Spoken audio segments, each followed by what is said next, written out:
வாய்களை வைத்துக் கொண்டு நக்கி பிழைப்பவர்களை வைத்துக் கொண்டு அவன் பேரு கூட ஏதோ நக்கி கோபால் நினைக்கிறேன். நக்கி கோபால் என்ன பேருப்பா? நக்கீரன் கோபாலா? நக்கி கோபால் என்ற ஒரு நபரை வைத்துக் கொண்டு இல்லாததை கொள்ளாததை எல்லாம் பேசுற அயோக்கிய தலைவர் ஐயா நல்லக்கண்ணு அவர்கள் இறந்துட்டாங்க. அந்த உடலை பார்ப்பதற்காக தலைவர் அவர் சொல்றாரு, மூக்குக்கு கீழே மீச வைங்கடா, மூஞ்சு ஃபுல்லா மீச வச்சிருக்கான். அவன் சொல்றான், விஜய் அவர்கள் நல்லக்கண்ணு அவர்களை பார்க்க வருகின்ற பொழுது மது அருந்து விட்டு வந்தார், 11 மணிக்கு வந்தார். அட அயோக்கிய நாய, தலைவர் அவர்கள் நல்லக்கண்ணு அவர்களை பார்க்க வருகின்ற பொழுது 8:50க்கு தலைவர் வராரு, 11 மணிக்கு வந்தாருன்னு சொல்றாரு. அப்ப யாரு குடிச்சிருப்பா? யாரு போதையில இருந்திருப்பா? நான் நக்கி கோபால் அவர்களை நேரடி சவால், எங்க தலைவர் 11 மணிக்கு தான் நல்லக்கண்ணு அவர்களுடைய உடலை பார்க்க வந்தார் என்று நீ நிரூபித்து விட்டார். நீ நக்கி கோபால் கிடையாது, நக்கீரன் கோபால். மது போதையில், கஞ்சா போதையில் கண்மூடித்தனமாக மக்களை வெட்டி வீழ்த்தி 2 பேர் இறந்து போயிட்டாங்க. அது குறித்து நக்கீரன் கோபால் பேசணுமா கூடாதா? வாய் எங்க போச்சு? வாயில எண்ணத்தை வச்சிருந்தா எங்களுடைய சின்ன விசில வச்சிருந்தியா? ஓம் சக்தி, பராசக்தி. திமுக ஒரு தீய சக்தி கிடையாது, கேடுகட்ட தீய சக்தி. எப்பவுமே ஒரு நிகழ்ச்சி ஆரம்பிக்கின்ற பொழுது கடவுளை வணங்கணும். ஒரு முறை எல்லாரும் வணங்குங்க. ஓம் சக்தி, பராசக்தி. இந்த பகுதியை சார்ந்த அமைச்சர் சேகர் பாபு அவர்கள் ஒரு தீய சக்தி.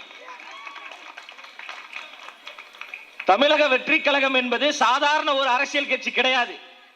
தமிழ்நாட்டில் மிகப்பெரிய மாற்றத்தை ஏற்படுத்தக்கூடிய அரசியல் புரட்சி தமிழக வெற்றி கழகம். தமிழக வெற்றி கழகம் என்பது மற்றும் ஒரு அரசியல் கட்சி கிடையாது, மாற்றத்தை ஏற்படுத்தக்கூடிய அரசியல் புரட்சி தான் தமிழக வெற்றி கழகம். அண்ணன் விஜய் அவர்கள் யாரை நம்பி அரசியல் கட்சி ஆரம்பிச்சாரு? மக்களை நம்பி, உங்களை நம்பி, தாய்மார்களை நம்பி, இளைஞர்களை நம்பி தமிழ்நாட்டில் மிகப்பெரிய ஒரு மாற்றத்தை உருவாக்க வேண்டும் என்கின்ற நோக்கத்தோடு தன்னுடைய உச்சபட்ச அதிகாரத்தை, தன்னுடைய உச்சபட்ச இடமான சினிமாவில் நம்பர் 1 என்கின்ற இடத்தை வேண்டாம் என்று தூக்கி எறிந்துவிட்டு உங்களுக்காக உழைப்பதற்கு நான் வருகிறேன் என்று தியாக உணர்வோடு வந்த தலைவர் அண்ணன் விஜய் அவர்கள். நேரடியாக நம்மளை எதிர்கொள்ள முடியல. கோட்பாடு ரீதியாக, கொள்கை ரீதியாக, சித்தாந்த ரீதியாக பதில் சொல்ல முடியாத தீய சக்தி திமுக அவருடைய தனிப்பட்ட வாழ்க்கையை, பர்சனல் வாழ்க்கையை பேசிக்கொள்கிறாங்க. திமுக கட்சியை சார்ந்தவர்களுடைய பர்சனல் விஷயத்தை பேசினோம் என்றால் நாத்தடிக்கும். பேசுவோமா? ஐயா ஸ்டாலின் அவர்கள் குறித்து பேசுவோமா? துணை முதலமைச்சர் திரு உதயநிதி ஸ்டாலின் அவர்களுடைய தனிப்பட்ட வாழ்க்கை குறித்து பேசுவோமா? பேசுவதற்கு தயாராக இருக்கிறோம். என்னப்பா பால்டாயில் நான் சொல்றீங்க? பால்டாயில் என்னன்னு தெரியுதுல்ல? அப்பெல்லாம் ஒருபோது விமர்சிக்க கூடாது, அது மக்களுக்கே தெரியும் பால்டாயினா என்னன்னு. அதனால எங்க தலைவர் சித்தாந்தத்தை சொல்றார், பிறப்புக்கும் எல்லா உயிருக்கும் என்கின்ற சமத்துவ உணர்வை தலைவர் சொல்றார். இந்த நாட்டின் விடுதலைக்காக போராடிய அஞ்சலையம்மாள் என்கின்ற ஒரு பெரும் தியாகியை தமிழ்நாடு மட்டுமல்லாமல் உலகம் முழுவதும் கொண்டு போய் சேர்த்த பெருமை எங்கள் அண்ணன் விஜய் அவர்களுக்கு தான் இருக்கு. வேலு நாச்சியார் அவர்களை கொண்டு போய் சேர்க்கிறார். அண்ணல் அம்பேத்கர் அவர்கள் சாதிக்கான தலைவர் கிடையாது, சாதியின் அடையாள தலைவர் கிடையாது. அவர் இந்தியா முழுமைக்கும் சாதித்த தலைவர் அண்ணல் அம்பேத்கர் என்று உலக அரங்கில் கொண்டு போய் சேர்த்த ஒரே தலைவர் அண்ணன் விஜய் அவர்கள் தான். தந்தை பெரியார் அவர்களை கொண்டு போய் சேர்க்கிறார். ஐயா கர்ம வீரர் காமராஜர், நேர்மையின் அடையாளமாக இருக்கக்கூடிய காமராஜர் அவர்களுடைய கொள்கைகளை, சித்தாந்தங்களை மக்கள் மத்தியில் கொண்டு போய் சேர்க்கிறார்.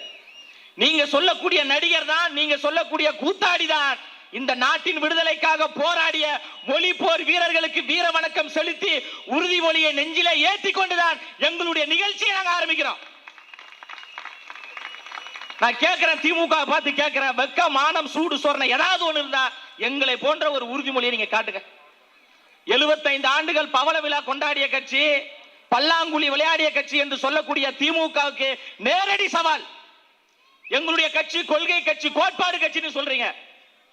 எங்களுடைய மாவட்ட செயலாளர் SKM குமார் அவர்களை அழைத்துக் கொண்டு அமைச்சர் சேகர் பாபு அவர்களும் இந்த தொகுதியை சார்ந்த அண்ணன் பரந்தாமன் அவர்களும் பனையூருக்கு வாங்க. பனையூருடைய அலுவலகம் திறக்கப்படும். அங்கே அண்ணல் அம்பேத்கர் அவர்களுக்கும் தந்தை பெரியார் அவர்களுக்கும் எங்களுடைய கட்சி அலுவலகத்தில் சிலை இருக்கிறது. நானும் அண்ணன் SKM பூக்கடை குமார் அவர்களும் சேகர் பாபுவோடு, பரந்தாமன் அவர்களோடு அண்ணா அறிவாலயத்துக்கு நாங்கள் வருகிறோம். அங்கே அண்ணல் அம்பேத்கருக்கும் தந்தை பெரியாருக்கும் சிலை இருந்தால் நான் இதுக்கப்புறம் பேசுறதே நிற்கிறேன். நீங்க சொல்லக்கூடிய கூத்தாடி, நீங்க சொல்லக்கூடிய சினிமாக்காரர் தான் அண்ணல் அம்பேத்கர் அவர்களுக்கும் தந்தை பெரியார் அவர்களுக்கும் எங்களுடைய பனையூர் அலுவலகத்தில் சிலை அமைத்து இந்த மண்ணுக்காக உழைத்த தலைவர்களை நாங்கள் கொள்கை வழியில் உயர்த்தி நிற்கிறோம் என்று சொல்றார். அவர் வெறும் சொல்வடிவில் சொல்லக்கூடிய தலைவர் கிடையாது, செயல் வடிவத்தை உருவாக்கக்கூடிய தலைவர் தான் அண்ணன் விஜய் அவர்கள். 75 ஆண்டுகள் கட்சி நடத்தி கொண்டிருக்கின்ற திமுகவால் இந்த தமிழ்நாட்டுக்கு கிடைத்த நன்மை என்ன? எதுவுமே கிடையாதுங்க. கோபாலபுரம் குடும்பத்துக்கு ஏகப்பட்ட நன்மைகள், கோடி கோடியாக கொள்ளையடித்ததுதான் அவருடைய நன்மைகள். அதனால ஆளும் திமுகவை பார்த்து நாங்கள் கேள்வி கேட்கிறோம். எங்களை பார்த்து விமர்சிப்பதற்கு எந்த அருகதையுமே கிடையாது. கொத்தடிமைகளை வைத்துக் கொண்டு, வாடகை வாய்களை வைத்துக் கொண்டு, நக்கி பிழைப்பவர்களை வைத்துக் கொண்டு, அவன் பேரு கூட ஏதோ நக்கி கோபால் நினைக்கிறேன். நக்கி கோபாலா என்ன பேருப்பா? நக்கீரன் கோபாலா? நக்கி கோபால் என்ற ஒரு நபரை வைத்துக் கொண்டு இல்லாததை பொல்லாததை எல்லாம் பேசுறான் அயோக்கிய. இந்த நாட்டின் விடுதலைக்காக பாடுபட்ட பெரும் தலைவர் ஐயா நல்லக்கண்ணு அவர்கள் இறந்துட்டாங்க. ஒரு கம்யூனிச போராளி, சமத்துவத்திற்காக போராடிய போராளி, தொழிலாளர் விடுதலைக்காக போராடிய போராளி நல்லக்கண்ணு அவர்கள் இறந்தவுடன் அந்த உடலை பார்ப்பதற்காக தலைவர் அவர் சொல்றாரு, எல்லாரும் மூக்குக்கு கீழே மீச வைங்கடா, மூஞ்சி ஃபுல்லா மீச வச்சிருக்கான். அவன் சொல்றான், விஜய் அவர்கள் நல்லக்கண்ணு அவர்களை பார்க்க வருகின்ற பொழுது மது அருந்து விட்டு வந்தார், 11 மணிக்கு வந்தார். அட அயோக்கிய நாய, நான் அங்க இருந்தேன், நான் தலைவரோடு இருந்தேன். தலைவர் அவர்கள் நல்லக்கண்ணு அவர்களை பார்க்க வருகின்ற பொழுது 8:50க்கு தலைவர் வராரு, 11 மணிக்கு வந்தாருன்னு சொல்றாரு. அப்ப யாரு குடிச்சிருப்பா? யாரு போதையில இருந்திருப்பா? யாரு போதையில இருந்திருப்பா? நக்கி கோபால். நான் நக்கி கோபால் அவர்களை நேரடி சவால், எங்க தலைவர் 11 மணிக்கு தான் நல்லக்கண்ணு அவர்களுடைய உடலை பார்க்க வந்தார் என்று நீ நிரூபித்து விட்டால் நீ நக்கி கோபால் கிடையாது, நக்கீரன் கோபால். நீ நிரூபிக்கவில்லை என்றால் அண்ணா அறிவாலயம் போடக்கூடிய எலும்பு துண்டை நக்கி பிழைக்கின்ற நக்கி கோபால் என்று நான் பகிரங்கமாக சொல்றேன். பத்திரிகையாளர்னா பத்திரிகை துறையில் இருக்கக்கூடிய பத்திரிகை அறம் சார்ந்த விஷயத்தை பேசணும். நாங்குநேரியில் மது போதையில், கஞ்சா போதையில் கண்மூடித்தனமாக மக்களை வெட்டி வீழ்த்தி 2 பேர் இறந்து போயிட்டாங்க. அது குறித்து நக்கீரன் கோபால் பேசணுமா கூடாதா? வாய் எங்க போச்சு? வாயில என்னத்தை வச்சிருந்தா? எங்களுடைய சின்ன மிஸ்ல வச்சிருந்தியா? மதுவினால் பல்லாயிரக்கணக்கான பேர் சாகுறாங்க. எங்களுடைய தாய்மார்கள் பல பேர் விதவையாகிறாங்க. அக்கா கனிமொழி அவர்கள் பேசுறாங்க, கடந்த ஆட்சியில எடப்பாடி பழனிசாமி அவர்கள் முதலமைச்சராக இருக்கின்ற பொழுது அக்கா கனிமொழி பேசுறாங்க, ஐயா எடப்பாடி பழனிசாமி அவர்களே, இந்தியாவிலேயே அதிகமாக விதவைகள் இருக்கக்கூடிய மாநிலம் தமிழ்நாடு. வெக்கம் இல்லையா? மானம் இல்லையா? சூடு இல்லையா? சொரணை இல்லையா எடப்பாடியே அப்படின்னு அக்கா கனிமொழி பேசுறாங்க. அந்த அக்கா கனிமொழிக்கு தளபதியின் தம்பியாகிய நான் கேட்கிறேன், அக்கா அவர்களே, வெக்கம் இல்லையா? மானம் இல்லையா? சூடு இல்லையா? சொரணை இல்லையா? உங்களுடைய ஆட்சியாளர் நடந்து கொண்டிருக்கு. ஒற்றை கையெழுத்தில் உங்களால் இந்த போதை புழக்கத்தை தடை செய்ய முடியாதா?